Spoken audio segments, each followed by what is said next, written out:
This month on The Spark, our theme is healing and transformation. We'll learn about an animal shelter committed to providing healing and socialization to animals with a focus on fostering and adoption. A nonprofit transforming lives through summer camps that engage youth, college students, and churches. And a brain and spine care practice that's a global leader in neurosurgery and neurology focused on healing and improving lives. We'll also share a special moment from our Spark Awards 2024. From Higginbotham's founding in 1948, our insurance agency has been built on the values of customer service, leading with integrity, and supporting our community. We believe in promoting the positives, encouraging engagement, and leading by example the power of the good. Higginbotham Insurance and Financial Services is honored to be the presenting sponsor of The Spark. Additional funding for The Spark is provided by United Way of the Mid-South, Eck Up, the Memphis Zoo, My Town Movers, My Town Roofing, and by First Tee Tennessee, Memphis. Have you ever been excited by a new idea? Inspired by watching someone lead by example?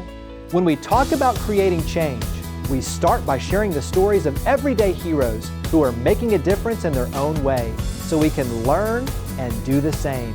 I'm Jeremy Park, and this is The Spark.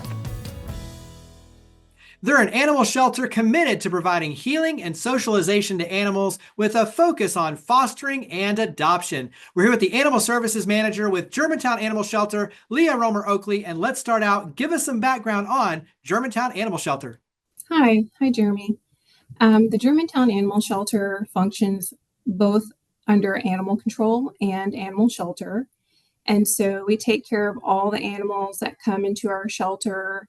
And we're focusing on trying to have live outcomes where we're trying to get them adopted out, fostered out, or rescued. And so, we're a city animal shelter. And so we're going to get also calls about loose animals in the Germantown area. And we'll respond to those locations and try to capture the animals safely and get them reunited to their owners. I know that you all have a waiting list, so talk about the size of the facility, the number of animals, give us an idea of capacity. We are the smallest shelter in the area, and so we are only able to intake or bring in new animals into our shelter 3 at a time.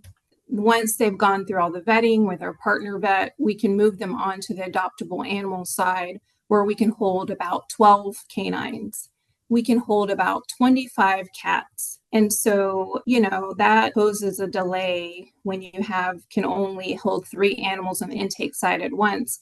That's including stray animals, any animals that we have captured, any animals that are going through a 10-day rabies quarantine, animals that are surrendered by pet owners who live in Germantown. It can fill up pretty quickly. I know that healing is a big part of this. And so talk about collaboration with the vets and also too, talk about the healing process before you put them up for adoption or fostering. Our partner vet is Germantown Farmington Animal Hospital located on Exeter Road.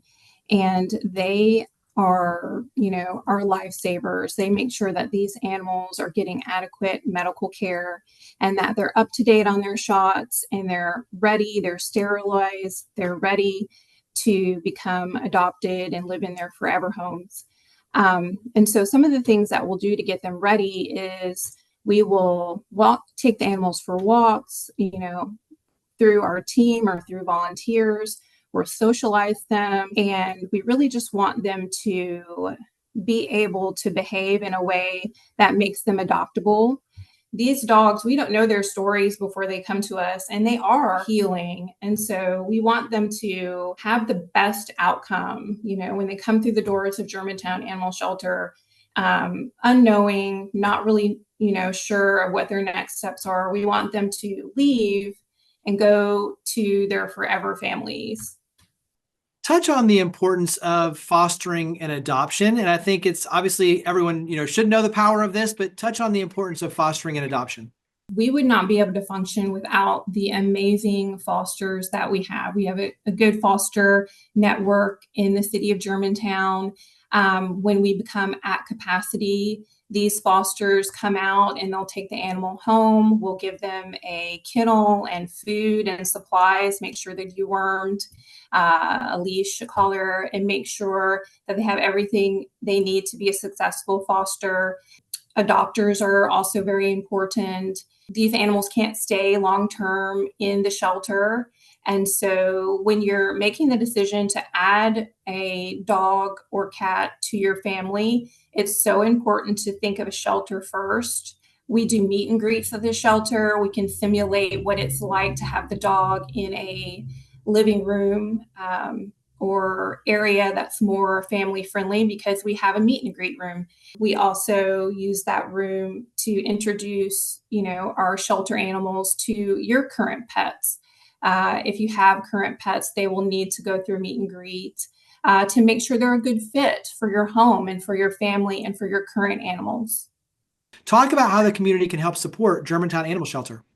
One thing that the community can do is go ahead and go to the Friends of the Germantown Animal Shelter, which is located on Facebook and Instagram, and give us a like. We constantly are posting on there. We're in the process of planning our next adoption event, which will be hopefully in May. One way that you can get involved is through your child's school. We see a lot of elementary schools coming to do tours at the shelter where they will read to the animals on Saturday, and the animals seem to really love it. You can start a donation drive with your family, school, church, organization, and you can reach out to us to see what our current needs might be. There's quite a bit of supplies that we run out of frequently. We're going to need nitrile gloves. We're going to need Fancy Feast kitten pate. We're going to need puppy pads and things like that. And so you can just reach out to us, go to Animal Shelter at germantown-tn.gov and email us, and we'll send you a link, a list of things that we might need at the time. Another way that you can get involved is to become a volunteer and come walk the animals and come cuddle kittens and come, to the shelter on a Saturday or through the week during our volunteer hours. And you can do that through going to Volunteer Odyssey, Germantown Animal Shelter. Wrap up with where we can go to learn more and get involved with Germantown Animal Shelter. You can email us at animalshelter@germantown-tn.gov. You can go to Volunteer Odyssey to see where you can volunteer at, and you can sign up for a registration through there. There is the Germantown Animal Shelter is located on the City of Germantown website, and there's all of these information, all the connections and everything is listed on the city website. And you can give us a call. You can just call and ask us questions. If technology is not your thing, you can call us at 757-7358 and ask us as many questions as you like. Well, Leah, thank you for all you and your amazing team do to power the good. Thank you for coming on the show. Thank you.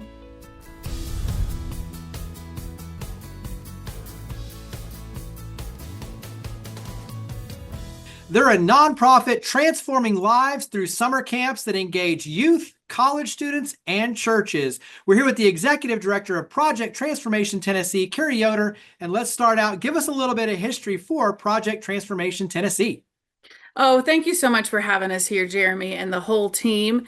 Project Transformation Tennessee is a part of a national organization that was started in Dallas in the 90s and has landed in Tennessee since 2012. And we operate we operate summer camps across Middle and West Tennessee, seeking to help connect kids and college-age young adults and churches together in relationships to really help children bridge the summer gap between school years as they maintain and improve their literacy and social emotional health, helping young adults connect to and discern what their vocation will be, build some soft skills that are best learned on the ground, and then helping our local community members connect to the children and the young adults in their communities. And it's a project that we've been proud to run since 2012 and will continue to run for sure. And you have a camp in Memphis. And so let's talk about the camp. Let's talk about the model, because it's a very innovative model when you look at engaging children, college students, and churches to build community. So talk about the camp in Memphis. Talk about the model. Our camp primarily is located in South Memphis at Centenary United Methodist Church, and they have been a proud partner with Project Transformation since 2016. And our model is unique. We believe that each group of people that we work with have unique challenges, and that by working together, they can alleviate each other's burdens through purposeful relationships. So, like I said, children, we know in the state of Tennessee, 60% of third graders aren't reading on grade level by the end of their third grade year. This has to do with a lot of factors, but Project Transformation seeks to come alongside churches and schools and families to say, our kids need help and we want to be here to provide it. So we work with volunteers to read with our children one-on-one every single day in our summer camp. And they read with volunteers. They do young artist programs where they explore themes like compassion and empathy and being a good leader and learner through art and through movement. We provide meals for them through a partnership with the Shelby County School System for breakfast and lunch. And then in the afternoon, they get free play and they get to do something we call afternoon adventures, where they pick a topic and they explore it with their young adult paid intern. And so it's really a beautiful program that is unique. And while I mention our interns, we hire young adult college students to come in to build relationships with the young adults, with the children, to work alongside each other, making the summer camp happen. We provide them training and structure and curriculum, but they are the life breath of our summer camp. And then our model is, our third group is our churches or community members. And they come in and they read with our kids and they cook meals for our young adults. And they really support our program through their volunteering, which then also allows them to grow in their life of serving in their community and meeting their neighbors. Touch on the feedback from each of those briefly. We come alongside children who are struggling to read or struggling to maintain their skills, and help them build confidence in themselves and their ability to read, to build relationships with each other. And those are crucial. And our parents tell us, my kid went back in the fall and they had so much more confidence in their ability to read. And our children, we ask them when they come in and when they leave, are you a good reader? And every year we have an increase in the number of kids who say, yes, I can do this and I'm capable of learning. And that just speaks volume about our program. Our young adults are coming back to us every year. It takes a couple of months because when they leave us, they're exhausted. But you give them about 3 months and they're calling us on the phone. That really changed my life. And I really am opening my eyes to new opportunities that I never thought were possible. Our young adults who served with us a decade ago appear in our office and want to tell us what's happening and what's going on. And we love to hear those stories. And then our churches, they always say, I thought I was coming to serve the kids, and instead I learned and I grew in my life. And I got to know my neighbor. We live in the same city, and I never even knew it. And I think those are the most beautiful stories. And our volunteers will maintain relationships with the young adults, and they go to their weddings or their graduations, and they support them throughout the year. So we're a summer program that seeks to extend through the whole life. How can the community help support Project Transformation Tennessee? We have several ways. One, if you want to volunteer, you can contact us. Our information is on the website. There is, in fact, in Memphis this year, a community volunteer week that we are arranging, and Therese can absolutely get you connected with that. If you are not able to volunteer, of course, finances are always helpful. Nonprofits in particular are struggling to maintain and their funding. And so individual donors are crucial to nonprofits, and we are not any different than that. If money is hard and you want to go shopping for a book, we have a wish list that is filled with books that we will use this summer in Memphis, and supplies. All of that is on our website. And so all of those are just a few of the ways that the local people can get involved, and that is important to us, and we need that. We'll wrap up with website. Where do we go to reach out, connect with Project Transformation Tennessee? If you go to projecttransformation.org/Tennessee, you will find all of our information about our statewide program and in particular about Memphis. And we hope that you will go, you will learn, and you will get connected because together we can transform our communities.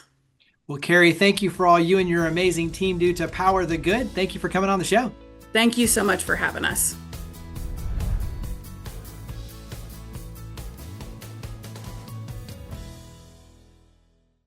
The Spark Awards annually recognize and celebrate individuals and organizations that have made outstanding contributions to the community. The 2024 Education Educator Award went to Dr. Susan Elswick.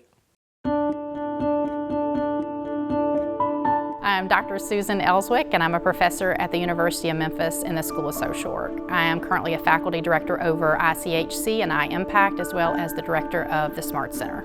So I'm really passionate about workforce development and ensuring that students have opportunities to enhance their skill sets for a couple of reasons. One, we live in a healthcare shortage region here in West Tennessee, and so we don't have enough practitioners to serve the needs of the community.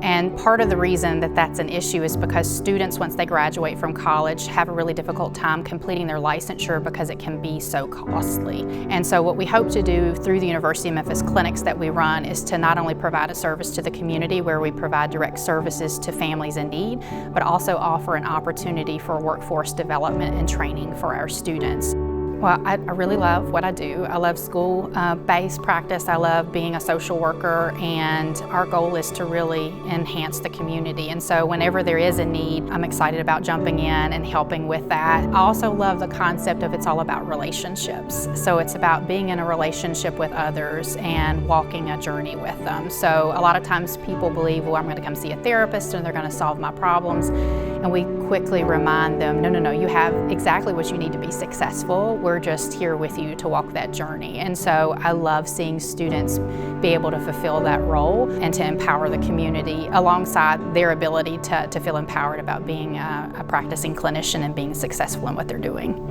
We decided to launch the Play Therapy Graduate Certificate at the University of Memphis because we realized, one, we don't have as many play therapists in this area of Tennessee. And we also understood that there were very limited opportunities for students and community practitioners to get the training that they need. Many of them were having to leave the state. And so we wanted to bring it to the community where there is a large need. We have a lot of children and adolescents that have great needs in the community. We had practitioners saying that they really needed another type of skill set in order to serve that population. I love working with students. They bring in really great ideas, issues, and needs. And when I hear a student go, oh wow, that thing you told me to try really worked, like it was like a magic. And the beautiful thing is that they have the skill sets. They're always questioning whether or not they're good enough to be practicing or providing that level of service. And when they come back and they seem empowered and they realize they do have those skills and they are a great practitioner and they're going to be fine when they move into programming and serving families. I just really enjoy seeing that growth.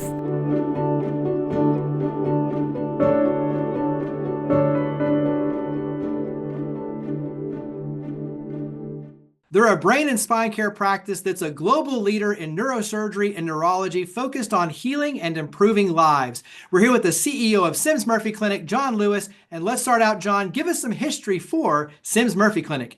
Yeah, sure. Thanks for having me, Jeremy. So Sims Murphy is an independent physician-owned spine and brain care practice. We were founded in 1912, so we've been part of the Memphis community for a really long time. But at the most basic level, we treat everything that has to do with the nervous system. So that would include the spine, the brain, endovascular system.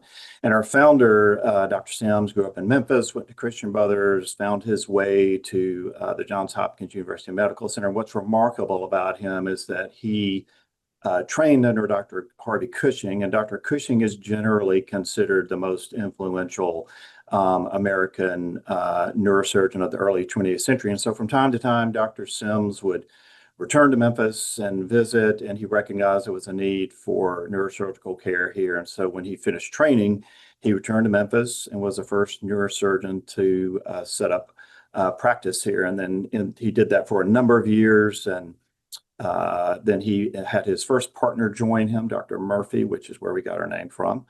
in the 1930s, and they practiced for a number of years and began to gradually add surgeons until we get to where we are today, some 100 years later, where we're a multi-specialty practice with 40 plus physicians and 3 neuropsychologists and a full complement of physical therapists and physician assistants. And we treat everything from headaches to complex spine to spinal deformity, brain tumors, endovascular issues like strokes and aneurysms.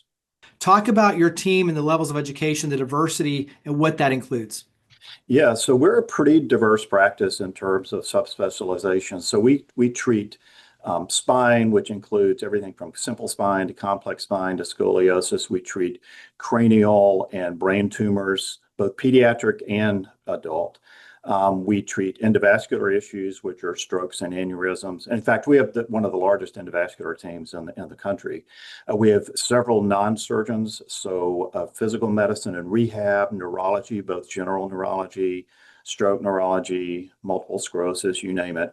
And then neuropsychology. So we treat a number of neuropsychology issues, including things like dementia. I think another important aspect to think about is teaching. So one of the overall missions of our clinic has been teaching and training the next generation of physicians. And so our doctors are very committed to publishing routinely. They're cited quite often in their publications.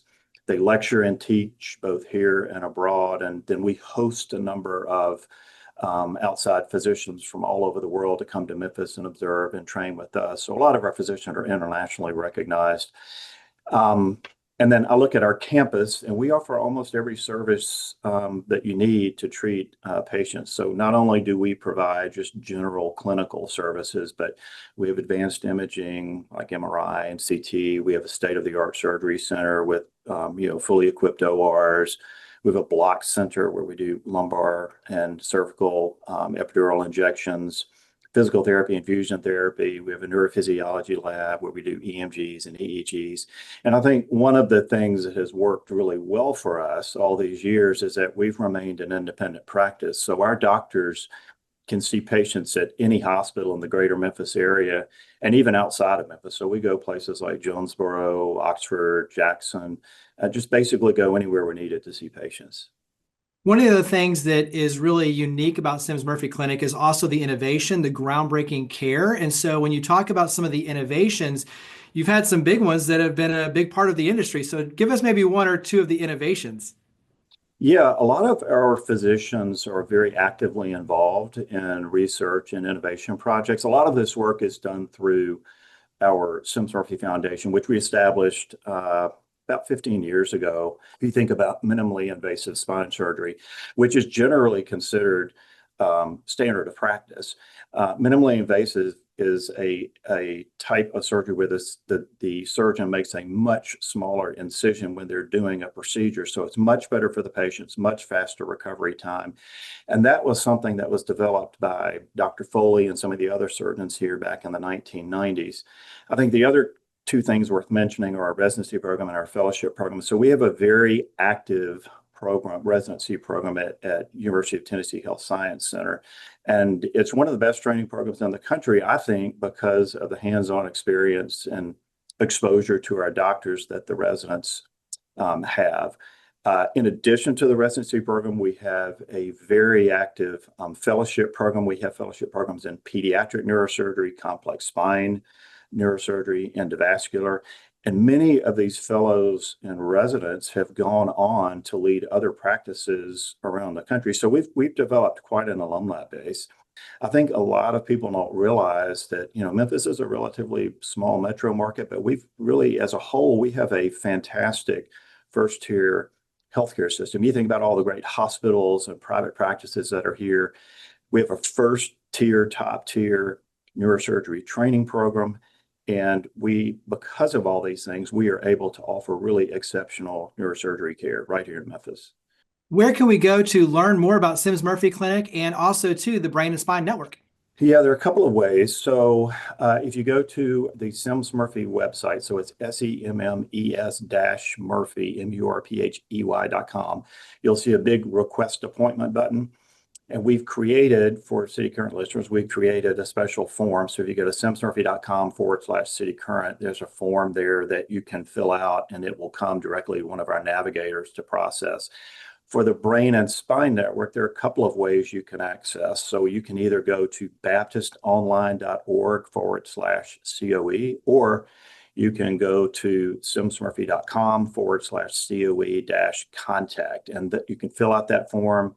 And again, that will come to one of our navigators, and then we can process the form and get the patient set up pretty quickly.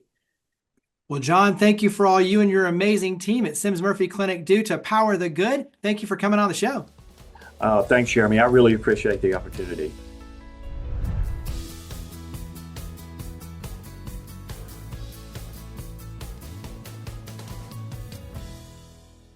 As we saw in this month's episode, healing comes in many forms. A second chance for an injured or abandoned dog or cat, a life-saving surgery for a patient in need, a young mind awakened through literacy and leadership.